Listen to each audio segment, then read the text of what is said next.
Welcome back. This segment I want to think about prophets and prophecy in the ancient Near East. So think with me for a few minutes about the larger setting of Israeli prophets and prophecy. Let me remind you of two observations that I've already shared. Do you remember when we discussed Yamauchi's assertion that only a fraction of a fraction of a fraction of a fraction of a fraction of everything that's ever been made or written has survived and been discovered and analyzed and published? So we have a lot more hard data on the prophets and prophecy in Mesopotamia and Egypt than we did, say, 100 years ago, but it's still limited.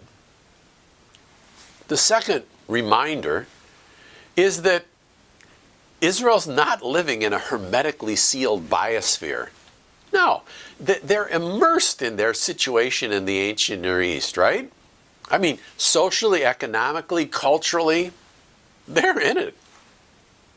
And yet, we've seen this tension woven throughout the Hebrew Bible, namely, this expectation that God's people were to be in the world as a channel of blessing and at the same time to be a holy people, set apart to Yahweh.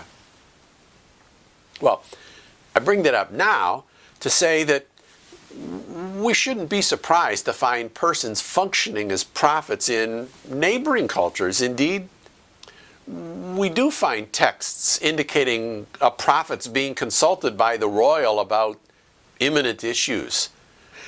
I mean, these kings aren't asking for a forecast untold millennia into the future. The royals were concerned about the intentions of the gods with respect to a particular situation now. I mean, something like an anticipated battle or recovery from drought and famine. Commonly, these sorts of questions were divined by occult means of divination. So, these ancient Near Eastern prophets were trained to divine good omens or bad omens from the liver of a sacrificed animal. So, here's an example of a seminary text for learning extispacy or hepatoscopy, the reading of a liver. It's a clay textbook. And you see the inscribed grid with cuneiform notations talking about the significance of a blemish on this part of the liver or that. Other forms of divination included hydromancy, the reading of the patterns of oil when it was poured on water, or belomancy, the interpretation of the pattern of a spilt quiver of arrows. You have astrology, magic, ecstatic sorcery.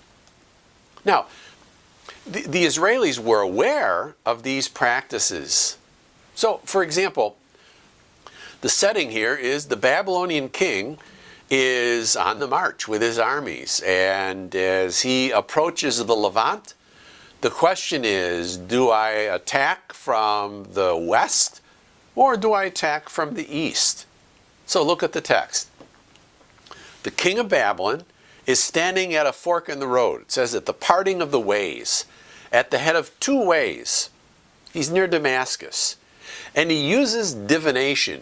He wants to know, as I mentioned, whether the gods favor his attacking from the east, in which case he takes the left fork along the king's highway, or to attack from the west, in which case he would take the right fork and go along the way of the sea.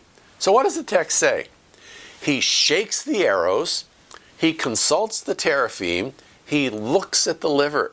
You have three examples of ways that the king would ask the prophets to divine whether the gods were looking kindly on this enterprise or not. Now, the Israelis were also aware of the fact that they were expected not to turn to the occult. I mean, if you check back to Exodus 22 or Leviticus 20 or Deuteronomy 13, you see that resorting to the occult was a capital offense. Well, in addition to this sort of divination, there's now evidence of what some call intuitive prophecy.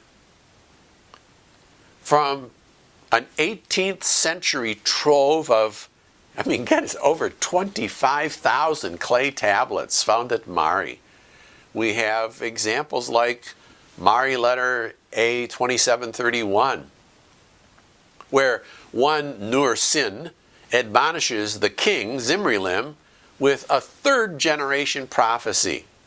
So he's writing what the god Ada told the prophets. The god telling the prophets who tell Nur Sin, who's now telling the king, right, what? To do justice. So here are a couple of lines. When a wronged man or woman cries out to you, be there, judge their case. This only have I demanded of you, says Adad. If you do what I've written to you and heed my word, I'll give you the land from the rising of the sun to the setting. So, see, here's a case that seems similar to the moral demands made by the Hebrew prophets. Now, before the mid-1930s, we didn't know of any examples of this kind of intuitive ancient Near Eastern prophetic composition. Well, to my mind, the most significant difference between the biblical and the non-biblical, or even Hebrew false prophets, is the understanding of the deity. You see, in the Middle Eastern texts, the setting is polytheism and animism, but in Israel, the Orthodox view is there's one God who created all and is over all and is seeking a loving covenant relationship with all. You see, there is not in the Middle Eastern text the level of moral outrage and ethical vehemence that's seen in the Hebrew prophets. Another interesting, although this may be a bit superficial, distinction is that in the ancient Near East text extant, the prophets address only the king. Now, remember the fragmentary nature of evidence that I mentioned. This fact that the prophets only talk to the king may be because the texts we've discovered in the last century were all found where? In the palace archives. So it may be an accident of history. But don't miss the fact that in Israel, the institution of prophet, if I can call it that, stood and confronted not only the royal establishment, but also the religious establishment, the priesthood, and the commercial establishment, the Chamber of Commerce too. So, note well, much of the message of the biblical prophets is to the rank and file of the nation. And that's a huge difference in the biblical text. Think about it. We'll see you in a bit.